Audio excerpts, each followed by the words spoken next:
Good morning, good afternoon. Welcome to Global Payroll Week.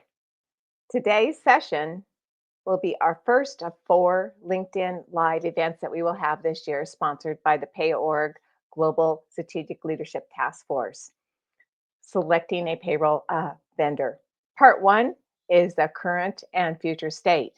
So today we have a group of experts that will be sharing their insights, and I'm going to turn it over to our moderator, Michael Steen, who is located in Dublin, Ireland. So we have the touch of the Irish to start our event. Thanks, Mary, and welcome everybody. Happy Payroll Week to everybody. It is indeed a beautiful summer day in Ireland, so we shan't take too much more time. Let's jump in. As Mary mentioned, we're talking about this theme of selecting a global payroll vendor, and we're going to look at that today in 3 sections. The first is assessing the current state and identifying challenges. The second one is aligning your future state vision, strategy, and objectives with your organization's business goals. And the third is, how do you look at and handle the stakeholder engagement and involvement? So in this first one today, selecting a global payroll vendor, part 1, those are what we're going to cover today. And we'll jump right into the first part with a question for Max. So we're talking about assessing the current state of your global payroll and identifying the challenges. So Max, for the people tuning in today, what are some of the most common challenges that organizations face around global payroll when evaluating the landscape? Well, there's of course never any challenges in global payroll, Michael, as everyone will appreciate on the call. So let's go to the next question. Okay. Yeah, no. Here. Yeah. Of course, though, there are many challenges, as everyone on the call will probably attest to. I think before we kind of move into the assessment of the current state, and we'll detail that in part B of the session, it's really important to understand where you're going to and what the future state vision is, because most likely to understand your current landscape, you would have to go out and find the answers that you're looking for. Because a lot of global payroll organizations out there don't really know down to the last detail of how a payroll is managed locally, which providers are used, what a contract is, often what the rich scope of services is, if there are any local specifics that are unique to that entity or that country. So it's really difficult to understand and to grasp kind of the local nuances of your total landscape. Therefore, it's important to understand that vision, because if you go out to the countries, and I've been the person who went to the countries and said, I need all of your information. And I've been on the receiving end where people said, I need your information. And it's really important to bring them along with the journey, rather than just asking a couple of questions.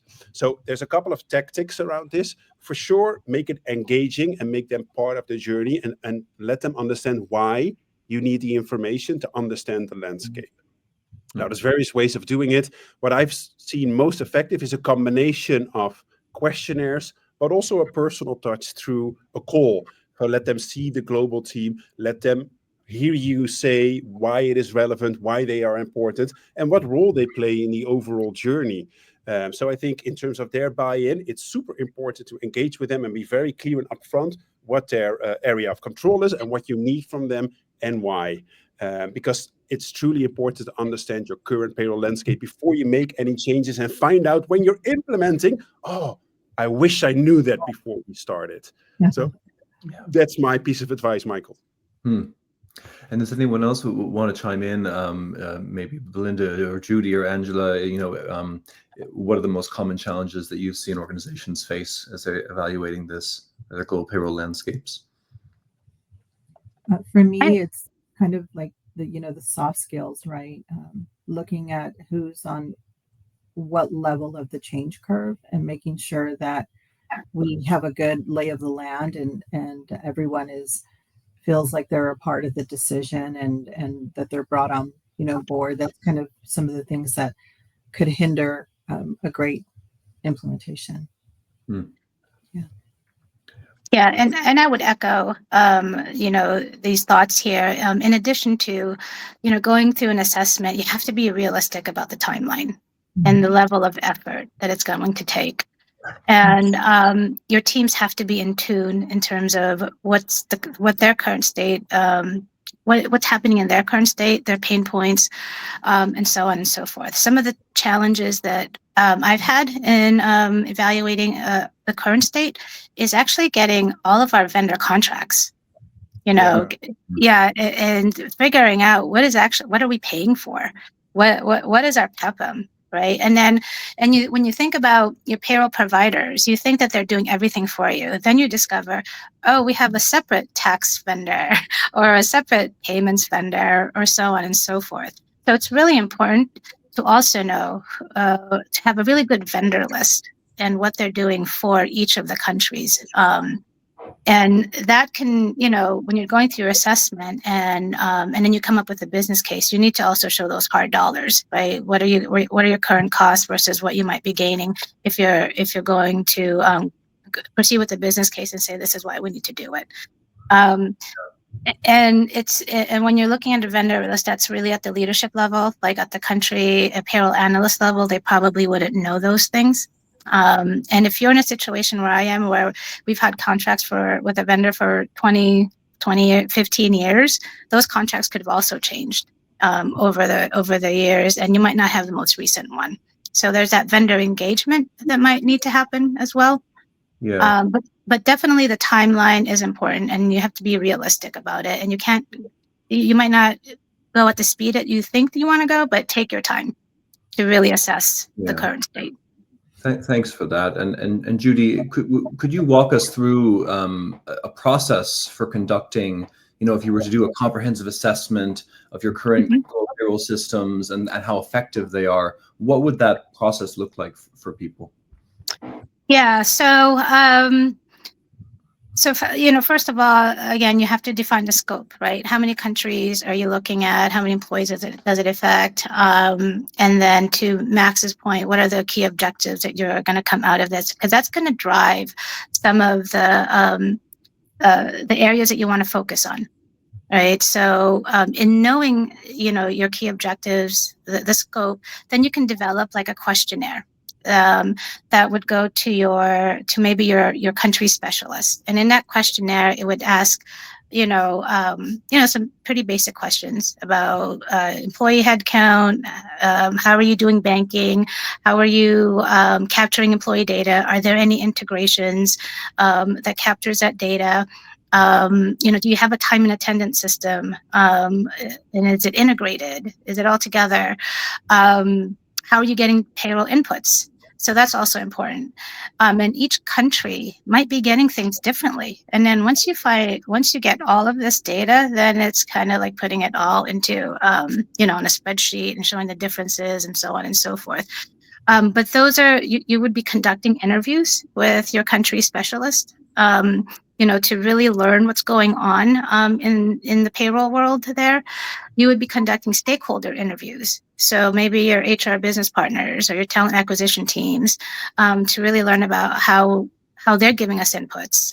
Maybe there's a HR shared services team that you have to engage, because that's also important to know, is how are we handling customer inquiries and so on and so forth. So it's end to end. And again, you have to know the scope, and then you have to know that the questions that you're asking to really dive deep into that current state.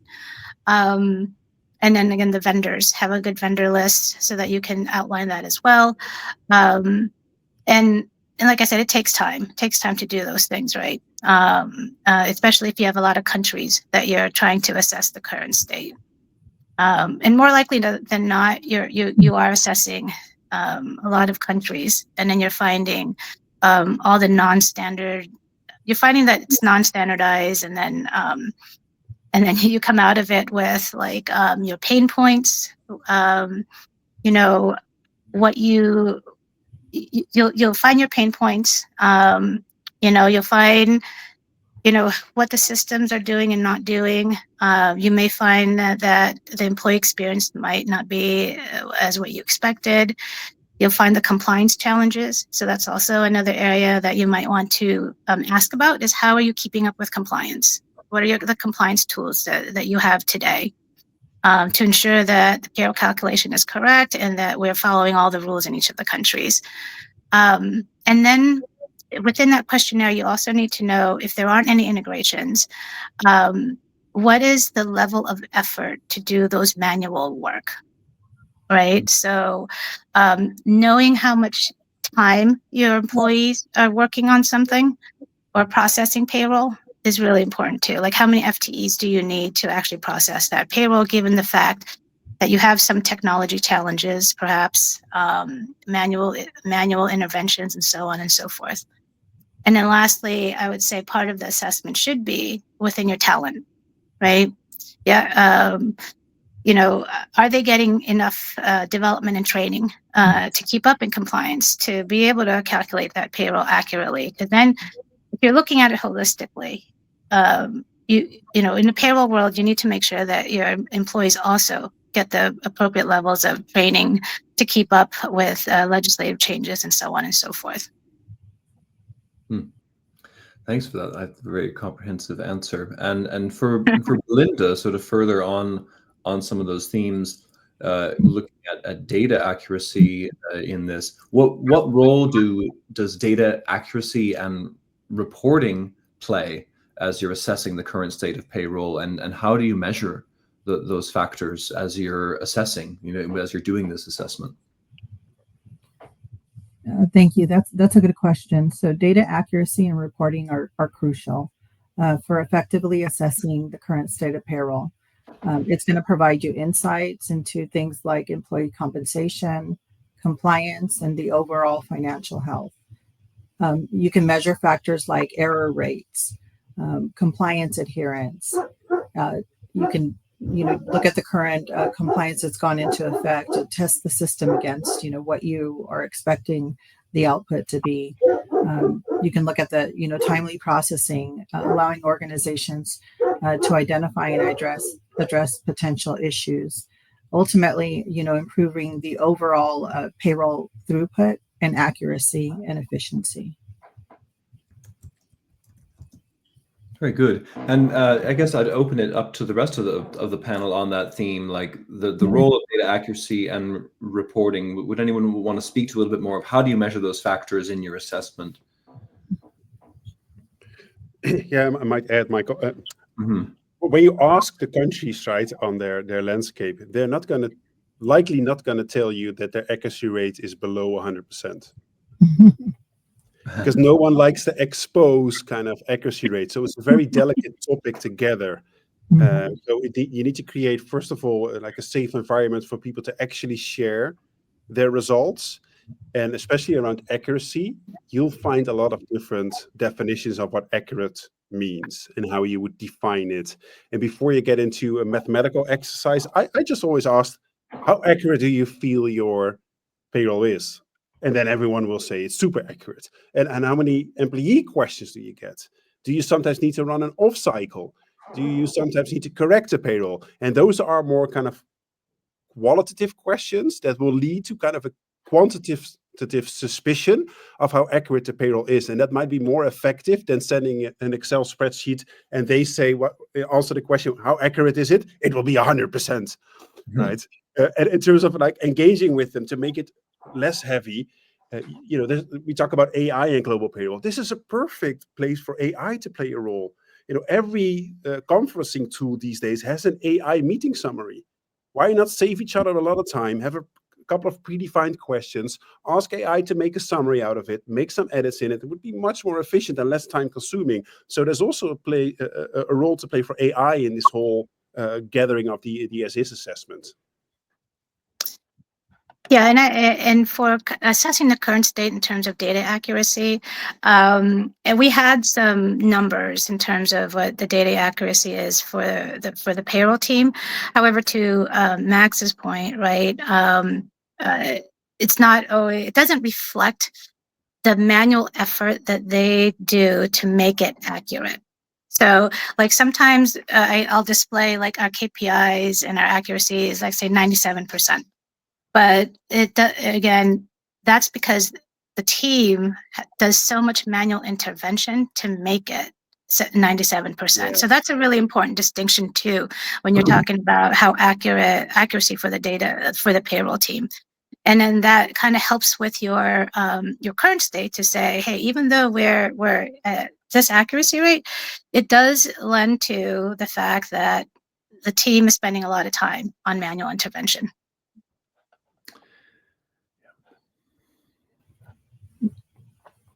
I agree with that, Judy. I think case studies, right? When we look at, how long work studies, how long is it taking a person to do something? That's where, to Max's point, the automation can come in, right? Why are we still doing that manually? Right.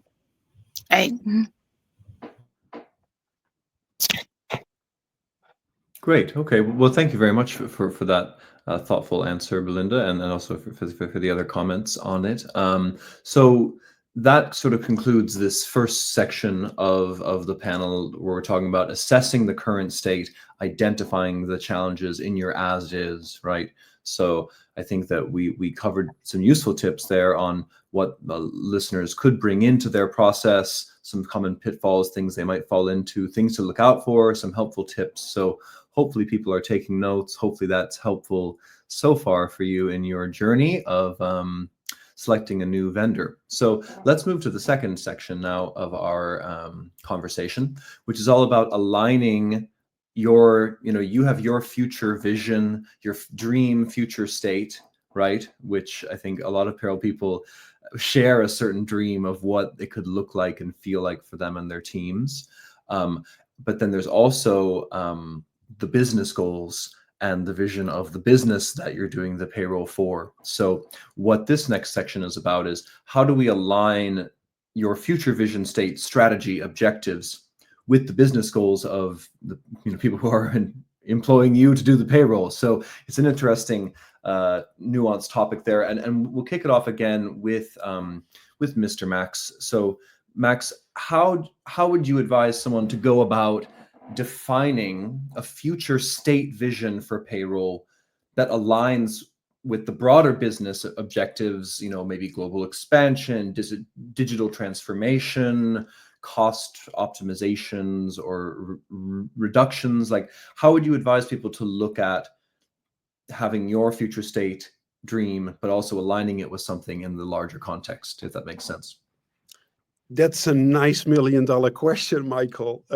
I think just an observation, as we're now almost 60 minutes in, we have not talked about selecting a vendor at all.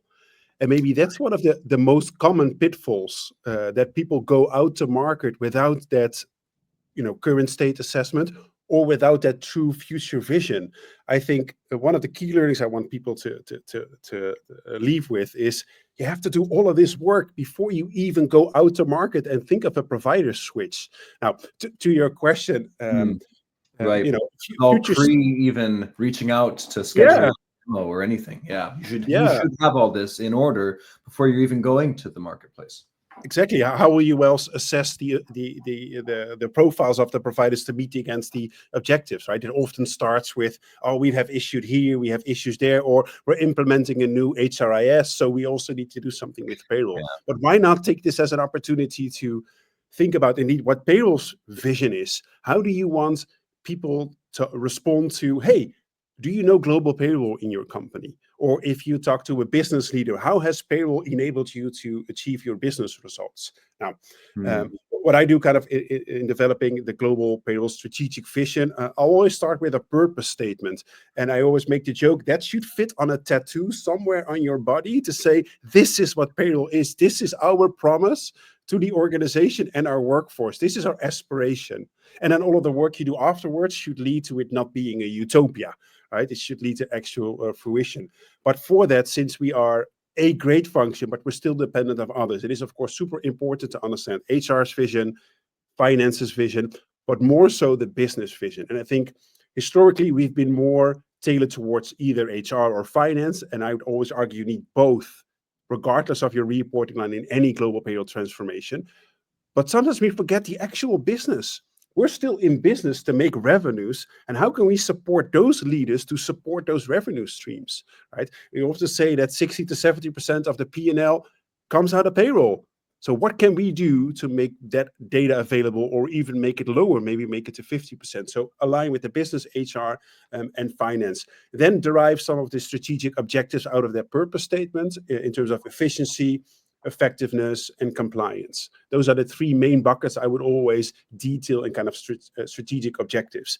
Now, that is often done, but a part that's usually forgotten is design principles. Now, that's a consultant in me that always jumps off joy because I love design principles. If you start with a set of good design principles, you would have a very clear decision-making process, because it would say, okay, we've said that we would be able to pay a little bit more to a provider to get rich services because we don't have local HR in all the countries.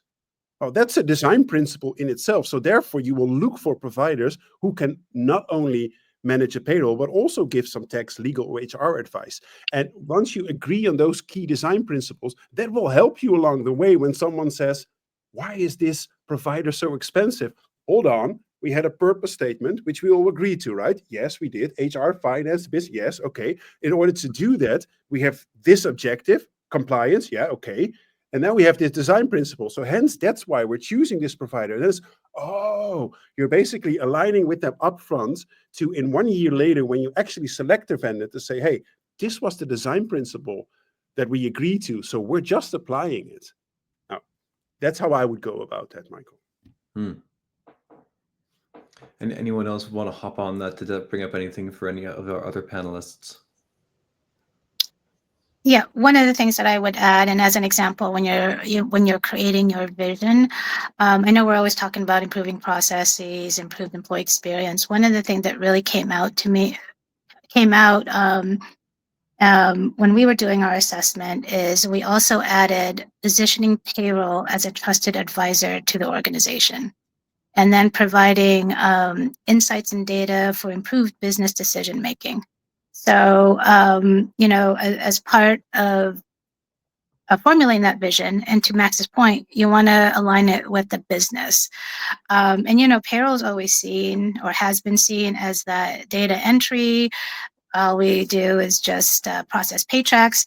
But, part of that vision should be elevating payroll in the organization as a strategic partner. It's not just paying people on time, but it's also helping the business and making, if the business is there for to sell, right? You want to make sure your salespeople don't worry. They don't need to worry about their paychecks because it's being done. They can focus on selling. And our motto was, make payday a happy day. And then from there, it was, well, how do we make payday a happy day? And that's making sure people don't have to worry about their paychecks, that it's going to be accurate, it's going to be deposited into their bank accounts on time, and so on and so forth. Thank you. Yeah, so this theme, the second section seems to be a lot about balancing things, or balancing what's the vision of the payroll team, but then also with the broader objectives of the business. And in the next question, which is for Angela, in terms of balancing things, how would you advise people to go about balancing, the very important need of compliance, which I think Max spoke about compliance a bit, and risk mitigation, with the drive for efficiency, the drive for cost reduction when looking at the future of payroll? How would you look at that balance of, the compliance and risk piece, but also the drive for efficiency and cost reduction? Because they're kind of at odds in a way, aren't they? Yeah, for sure.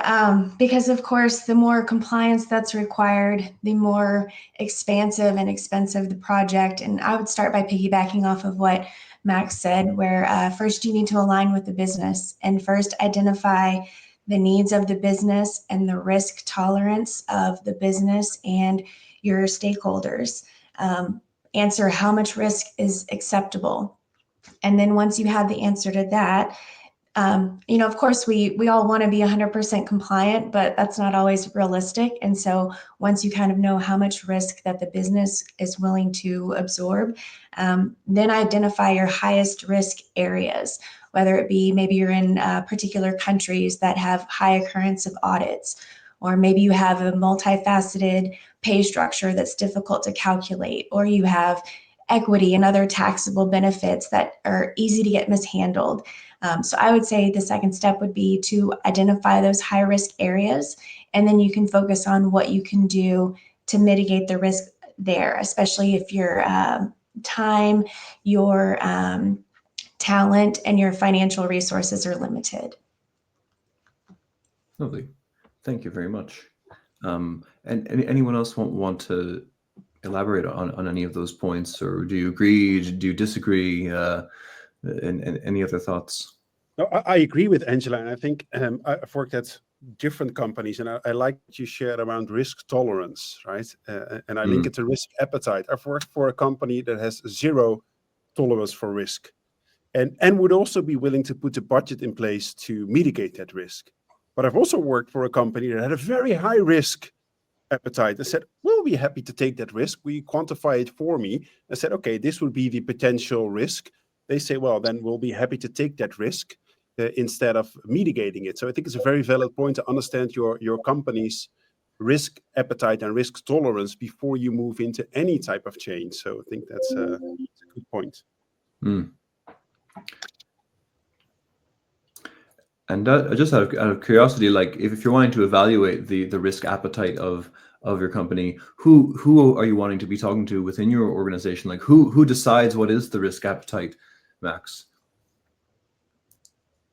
Well, that of course the easy answer is that will depend. Yeah. But I've seen finance and audits being the main contacts. Sometimes we had a separate tax function as well, but usually they roll up to kind of the finance department because they would also manage kind of the books and the finance accounts. And they might even need to accrue for a certain assessed risk. So I would always engage with the finance leaders. And as a good practice, aside from any RFP selection, it's always good to kind of balance risks with costs, right? Sometimes we say, okay, we found a compliance issue here. Is there a requirement to make a correction, yes or no? If yes, then the correction needs to be made. If no, it could be a voluntary correction, or you could mitigate the risk. And that kind of also elevates your profile towards finance. So I think overall, that's a good way to look at risk and control. Thanks for that. Didn't mean to sneak in a surprise question for you there. Okay. I thought it'd be interesting to hear from your perspective on that. So I'll go for the last question of our second section to Judy now, which is an interesting one and a very timely topic, I'd say.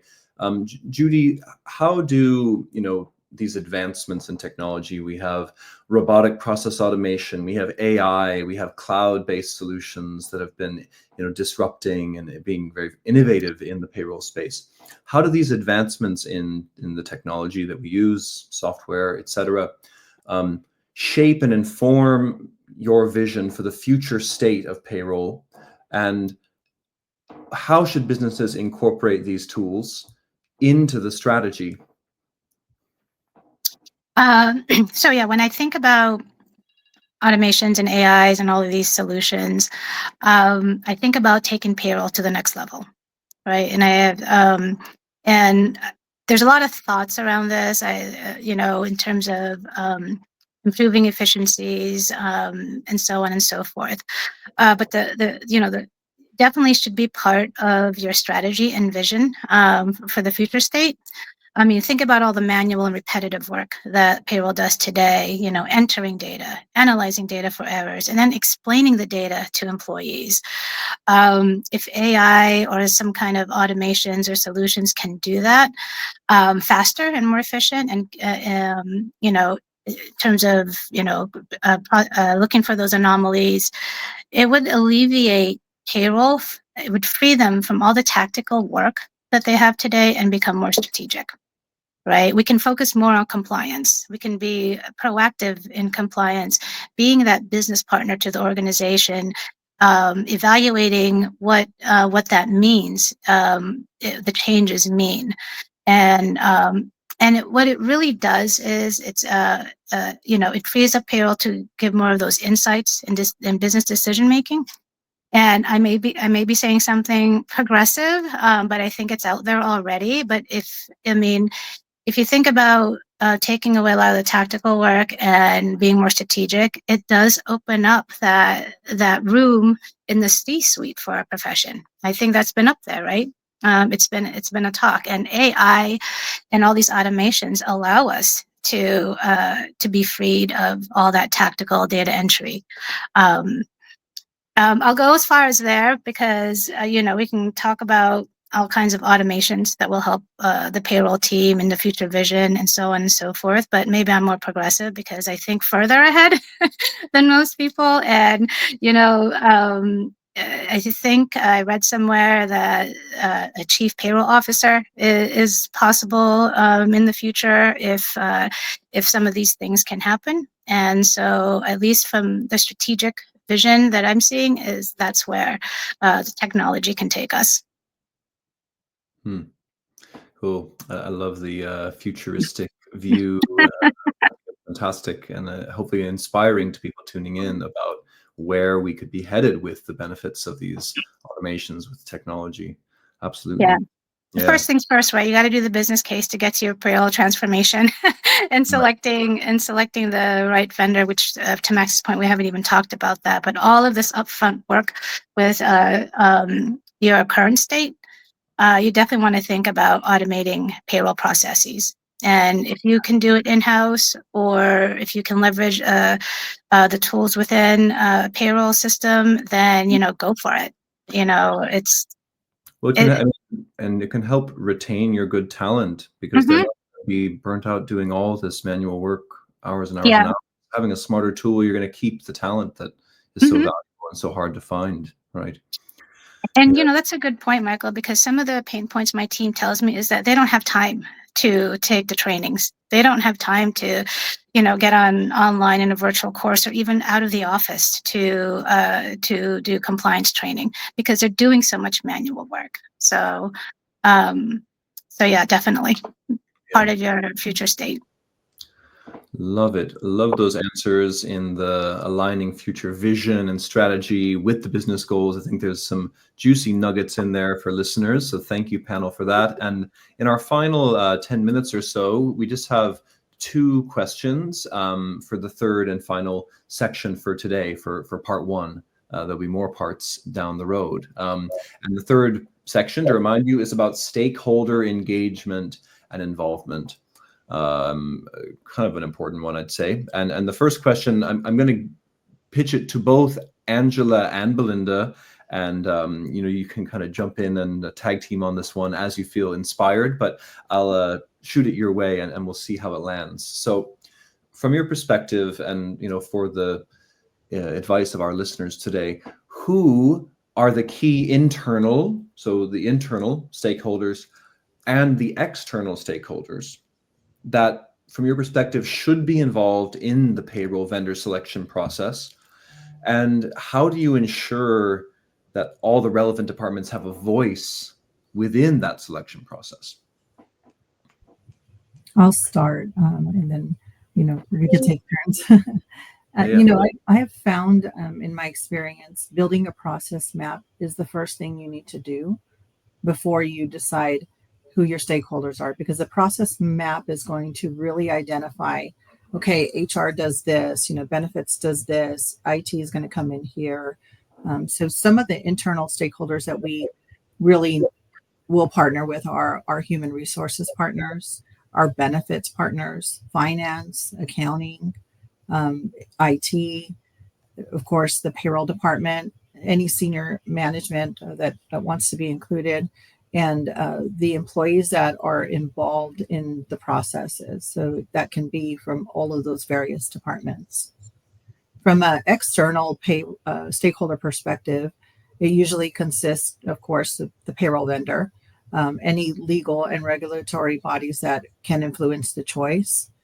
And to make sure that all departments have a voice, we should probably establish a cross-functional meeting, open communication where everyone can have input, where everyone is thoughtful about the process and able to speak up when required. Yeah, I completely agree. And I would also say that when you look at the entire project from implementation to production, look at each step to see what exactly is involved so that you can identify which department needs to be involved, but not just which department, but who your actual contact person is, who will be needing information at that time, and then letting them know the project details and the timeline so that they can tell you, before you even get started, well, this is going to create some sort of problem because I have this other project going on or something like that. That way you can make sure and kind of align everyone's expectations, align everyone's timelines and resources. And then I would also say, just staying away from that conflict between departments. Yeah. I think too, what others have mentioned before is talking to people directly and hearing about their experiences and what it would look like for them, not just sending out a survey, but actually kind of keeping that communication really open so that you get good feedback. Absolutely. Thank you both. I'll go on to our last question, and which is for Max, and hopefully we can maybe hear opinions of the other panelists as well as a part of this. But so Max, when we're looking at this technology that can transform and automate and really improve the payroll situation, right? It's usually not very hard of a sell to get the payroll people to be like, doesn't that sound great? Wouldn't that make your life and job more enjoyable? That's pretty easy in a lot of ways, But if we're looking at, okay, we have buy-in within our payroll team, this is a great idea, but how do we engage senior leadership in the process, like getting them on board of selecting a global payroll vendor, that there's a need for transformation, and what kind of buy-in is really needed if the project is ultimately going to be successful, right? Because it's a big time investment. We've listed all these things. People are taking notes. They have a big to-do list, all these things they have to do, and they're going to do all this. And if the senior leadership isn't going to sponsor it or get behind it, it's not really a great use of their time, is it? So how would you advise people? How do you engage with senior leadership in the process of selecting the vendor and to get their buy-in? I think, again, one of the key learnings here is to start with engagement before you go out to market or try to select a new vendor, right? So I'd always encourage everyone to start with key stakeholder engagement as early as possible. And I think Belinda and Angela already detailed how to find those key stakeholders, and they're at different levels, but they're not just a function, finance or HR, they're actually people with a certain position and a role. And in order to get their buy-in, don't talk about the employee experience to finance. Sorry for the finance folks on the calls. I know you'll also appreciate the employee experience, but that might not be a key driver for you to buy into the project, right? It might be cost, it might be a process, it might be an audit failure, it might be a certain compliance area. Whereas for HR, it might be more, especially HR tech space, integrations with your HCMs, indeed the employee experience, making sure data accuracy is correct. So speak the voice of your external or internal stakeholder and make it very relevant to them. And sometimes it's difficult for payroll people to leave away details because we're so detail oriented, but the best thing to do is to leave away the details.